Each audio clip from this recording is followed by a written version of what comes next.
منظور صاحب نے گھر آتے ہی زہرا سے کہا، اچھی سی چائے اور اس کے ساتھ بسکٹ وغیرہ کا بندوبست کرو۔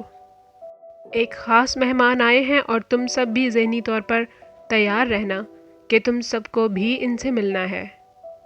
کون ہے؟ زہرا نے تجسس میں پوچھا۔ منظور صاحب بولے، اشتیاق صاحب ہیں۔ انہوں نے ساری زندگی ملک کی خفیہ ایجنسی کے ساتھ کام کیا۔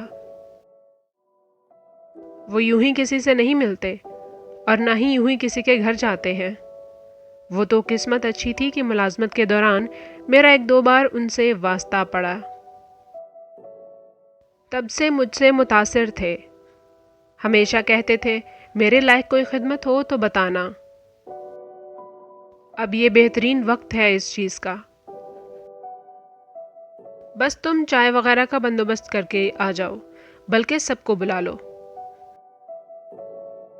انہوں نے کہا ہے کہ وہ ہم سب سے بات کرنا چاہتے ہیں، اس جعلی شہریار کے سلسلے میں۔ منظور صاحب یہ کہہ کر اپنے مہمان کے پاس چلے گئے۔ کچھ دیر بعد گھر کے تمام افراد منظور صاحب ہی کی عمر کے ایک باروب شخص کے گرد جمع تھے۔ اشتیاق صاحب نے بات شروع کی۔ بولے، مجھے منظور صاحب نے سب کچھ بتایا، جو بھی کچھ یہاں ہوا۔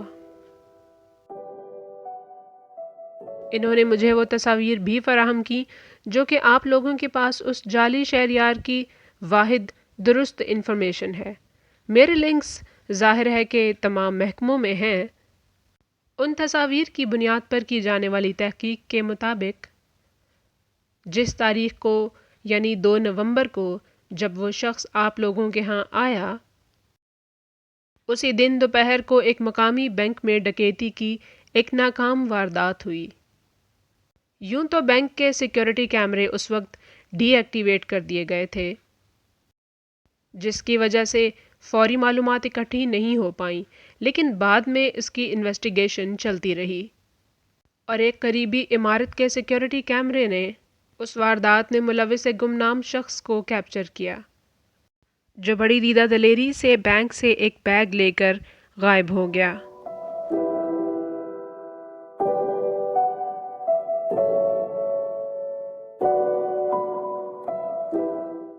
یہ الگ بات ہے کہ پولیس اس گمنام آدمی کو ڈھونڈ نہیں پائی، لیکن ڈھونڈتی بھی کیسے؟ موقع واردات پر ہی پولیس نے اس کے خلاف کوئی ایکشن نہیں لیا، جس کی وجہ سے چند پولیس افسران ابھی تک زیر تفتیش ہیں۔ اور آپ لوگوں کو بتاتا چلوں کہ تصویری شواہد کے مطابق وہ گمنام شخص اور آپ کا جعلی مہمان ایک ہی شخص ہے۔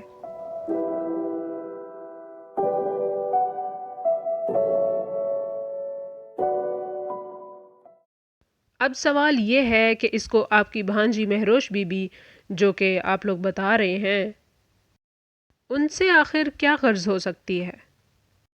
اس شخص کا قومی شناختی اداروں میں کہیں کوئی ریکارڈ نہیں، اور ہوتا بھی کیسے؟ جس روز منظور صاحب کے مطابق وہ امریکہ سے یہاں آیا تھا، اس روز صبح 6 بجے کی امریکہ کی پرواز سے وہ واقعی میں پہلی بار یہاں آیا تھا۔ FIA کے ریکارڈ کے مطابق اس کے پاس واقعی میں امریکی شہریت تھی، اور جس دن وہ آپ کی بھانجی مہروش کو یہاں سے لے کر گیا، اس دن کی دوپہر 12 بجے کی پرواز سے وہ دونوں واقعی میں امریکہ روانہ ہو گئے۔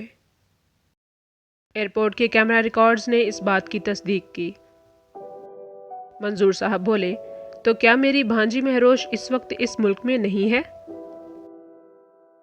اشتیاق صاحب بولے، نہیں۔